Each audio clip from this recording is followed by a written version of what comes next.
പതിവ് പോലെ നേരം വെളുത്ത് രാവിലെ കണ്ട കാഴ്ച നമ്മുടെ പേരക്കോലത്തിലെ പേരക്കയൊക്കെ പഠിച്ചിട്ട് നേരെ ബിനീഷയുടെ കയ്യിലേക്ക്. ബിനീഷക്കാണെങ്കിൽ പേരക്ക ഭയങ്കര ഇഷ്ടമാണ്. അതുപോലെ തന്നെ നമ്മുടെ ഇസക്ക് പേരക്ക എന്ന് കേട്ടപ്പോൾ തന്നെ ഓടി വന്നു പാത്രമായിട്ട് ഫുഡൊക്കെ കഴിഞ്ഞെന്നും പറഞ്ഞു. അപ്പൊ പേരക്ക കഴിക്കാമല്ലോ. ബിനീഷ് നേരെ പോയിട്ട് പേരക്ക കഴിക്കണമെങ്കിൽ നിന്റെ പല്ലൊക്കെ കറക്റ്റ് ആണോ നോക്കണം, പുഴു ഉണ്ടാവുന്നത്. നമ്മുടെ വീട്ടിലെ മീനൊക്കെ ഫുഡും കൊടുത്ത് നേരെ ഞാൻ പോയത് വൈകുന്നേരം ഇന്നൊരു ക്യാമ്പും കൂടിയുണ്ട്. ഇന്ന് പുതിയൊരു സ്ഥലത്തേക്കാണ് പോകുന്നത്. നമ്മുടെ പഴയ കോച്ചിന് പോകാൻ പറ്റാത്തവരും ഇന്ന് എന്നോട് പോയി അറ്റൻഡ് ചെയ്യാൻ പറഞ്ഞു.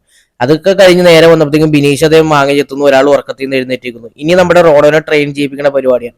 അവന് ഇരിക്കാനും നടക്കാനും നമ്മുടെ ഒപ്പം നടക്കാനുള്ള ട്രെയിനിങ് ആണ് ഇപ്പോൾ കൊടുത്തുകൊണ്ടിരിക്കുന്നത്. അവൻ പറയുന്ന കാര്യങ്ങളൊക്കെ പെട്ടെന്ന് ക്യാച്ച് ചെയ്യുന്നുണ്ട്. അതുകൊണ്ട് എനിക്ക് സുഖമായിട്ട് അവനെ പഠിപ്പിക്കാൻ പറ്റുന്നുണ്ട്. ഇതെല്ലാം കണ്ടുകൊണ്ട് നമ്മുടെ ഇസ വാദിക്കെ തന്നെ ഇരിക്കുന്നതാണ് കേട്ടോ. ട്രെയിനിങ് ഒക്കെ കഴിഞ്ഞപ്പോഴത്തേക്ക് അവൻ വളരെ ക്ഷീണിച്ച് വെള്ളം കുടിയും കാര്യങ്ങളൊക്കെ ആയി. പിന്നെ അത് കഴിഞ്ഞ് നേരെ എൻ്റെ അടുത്തേക്ക് പറഞ്ഞ പോലെ അതേപോലെ അനുസരിക്കുന്നുണ്ട്. അത് കാരണം എനിക്കും വളരെ ഹാപ്പിയായി. ഇനി ബിനീഷ ചെത്തിക്കൊണ്ടിരുന്ന മാങ്ങ കഴിക്കണം. മാങ്ങയെല്ലാം കഴിച്ച് കഴിഞ്ഞപ്പോൾ ഇസക്ക് നേരെ മന്തി വേണമെന്നായി. പിന്നെ നേരെ ചാലക്കുടിക്ക് വെച്ച് പിടിച്ച്. ചാലക്കുടിക്ക് ചെന്നപ്പോഴത്തേക്കും നമ്മുടെ അൽഫാം മന്തി മേടിച്ച് ബിനീഷ ഹാപ്പിയായി. അതുപോലെ തന്നെ നമ്മുടെ ഇസയും ഒരുപാട് ഹാപ്പി. നേരെ വീട്ടിലേക്ക് വന്ന് അൽഫാം 2 പ്ലേറ്റിലോട്ട് തട്ടി. പിന്നെ ഇനിയുള്ളത് 2 പേർക്കും ഭക്ഷണം കഴിക്കുക, ആസ്വദിക്കുക. നേരെ റോണോയ്ക്കും ഫുഡ് കൊടുത്ത് ഇതേ പറഞ്ഞ കാര്യങ്ങളൊക്കെ അവൻ കറക്റ്റ് ആയിട്ട് പഠിച്ച്. ഇനിയുള്ളത് നമ്മുടെ ഇസ പഠിക്കുക എന്നുള്ളതാണ്. ഇസ പഠിക്കോ ഇല്ലയോ നമുക്കറിയില്ല. എന്തായാലും നമുക്ക് അതിനുവേണ്ടി വെയിറ്റ് ചെയ്യാം.